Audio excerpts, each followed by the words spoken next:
আপনি ঘুমাবেন, ঘুম একটা নেয়ামত, রহমত, কিন্তু এই দুই সময়ে ছাড়া আপনি ঘুমাবেন কোনো অসুবিধা নাই। আল্লাহ পাক বলছেন ওয়াজআলনা নাওমাকুম সুবাতাও ওয়াজআলনাল লাইলা লিবাসা। আল্লাহু আকবার। আমি তোমাদের জন্য এই আরামের ঘুমকে একটি শান্তির বাহন করে দিয়েছি।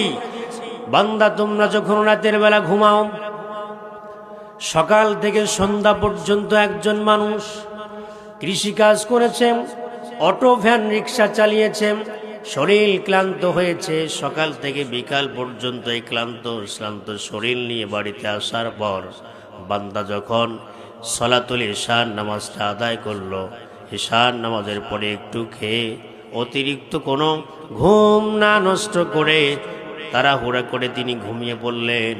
আল্লাহ পাক বলছেন, বান্দারে, আমি এই রাতের বেলা এমন একটি আবরণ ফেলে দেই যাতে যেন কালো কালো অন্ধকার হয়ে যায়। এটা বান্দা বান্দিদের জন্য একটা ঘুম নামক নেয়ামত আমি দিয়ে দেই। ওই সকাল থেকে সন্ধ্যা পর্যন্ত যত ক্লান্তি আছে, এই মানুষটা এসার পর থেকে শুধুমাত্র সারা রাত নয়, 2 থেকে 3 ঘন্টা যদি ঘুমিয়ে পড়ে, এই সারা দিনের ক্লান্ত সব দূর করে দেন যিনি, তিনি কে? ঘুমাতে হবে, পর্যাপ্ত ঘুমাতে হবে।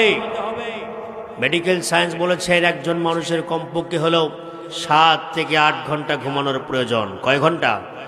যদি না হয় শারীরিক ক্ষতি হতে পারে।